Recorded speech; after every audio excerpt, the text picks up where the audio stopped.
welcome back to my channel. This week I'm going to talk to you about the pros and cons of living in Arizona, the desert. Been here for about a year, a little over a year, and I'm going to give you my tips and my pros and cons of living out here in the desert. Before I get into the pros and cons, please make sure you like, subscribe, comment. So starting off with the cons. The cons for me would be, the summers. The summer. I moved here in the summer of 2021, and when I say it was hot, it was hot. They say it's 115 outside. It feels like an oven, 115. There's no humidity, I guess, so it's just dry heat, but it doesn't matter. It's hot. So back to the summers. The summers are so hot that your car, oh my goodness, if you get in it, it's so freaking hot. You don't even, I don't even know what to tell you and how to prepare for that. If you leave like your CarMax, because you'll definitely need, a lot of CarMax for the summer times because it's just so hot. So, boy, it'll melt. Don't leave anything that you want, like, I don't know, candy, something like that, chocolate, it will melt. I don't care if you're in the store for 5 minutes, it will melt. It's always very dangerous to leave kids and pets in the cars anyway, but if you do in the summer, out here it's crazy. You would kill a pet or your child if you leave them in there for not even 5 minutes because it's so hot. Back to the cars. Your car overheats. You will need batteries. You'll change those batteries more often than you would if you were living someplace else. Tires sometimes melt, so you run through tires. Windshields. Now the windshields not because of the heat, but the highways, because these trucks, and it's a major interstate. We have like the 10, Route 10, so the highways with all of those trucks and rocks, you will be in the dust from the dust storms. You will be changing your windshields on your cars more often than you would anyplace else. Another thing is no one comes out in the summertime in the daytime. You never see kids playing around in the summertime. You would think, if you were growing up in another part of the country and it's summertime, kids are out playing all day. Nope, you won't see kids. You'll see them at night when, the sun goes down. So when there's sporting events and team sports and stuff like that, they won't be out in the daytime. They will be out at night when the sun goes down. So that's another thing that you're like, where's everybody? You don't see anybody out because it's too freaking hot. So everyone has pretty much pools here, and I have a pool, but I don't utilize it as much in the summer. You're in Arizona, you can be in your pool for like 9 or 10 months out of the year, except for the summer times, unless you like taking baths outside. I mean, basically the temperature of the water of your pool is so freaking hot, it's like taking a warm bath. So who wants to get in the pool when it's, warm and not cold and cool? So that's another tip. Another thing is the water. The water does not get cold. It's just warm, sometimes even hot. If I'm going outside to like water the car or wash my car in the summer, the water from the water hose is warm. And when we try to get water from the sink or you taking a shower, it doesn't get cold. It's just warm and hot, no cold. So electric bills. Electric bills are super high in the summer. They can range because you're running your AC like all the time. That's another thing. Checking your AC unit more frequently in the summertime, or at least before the summer starts, because it's always kicking because it's so hot. So that air is running, and the electricity bill will be high because of that.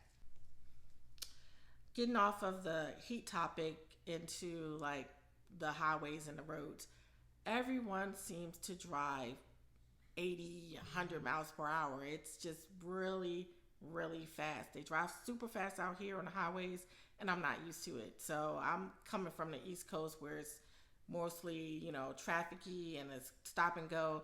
But the highways out here, it's at least 80 and above for to drive, and they don't care. Like with road rage, it's not too much of the road rage here, but you better be going the speed limit, except for in these communities in the suburbs, because there's so many resorts. So you have the golf cart people, like the older folks that are, riding around their golf cart, going super slow, or they're, older, or the senior folks, they're driving a little slow just in the neighborhoods. But on the main highways, everyone's driving fast, at least 80 or more.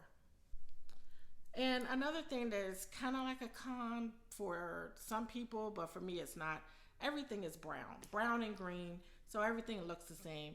I know when I first moved here, I was going to like shopping centers, and I'm like, oh, is this the right one? No, I just went to another shopping center, and I'm thinking that the Target was here, but it wasn't. It was in the one right around the corner. So everything kind of looks the same. So the brownness, if you're used to like colorful trees and different, colors and stuff like that, yeah, no, everything is going to be brown.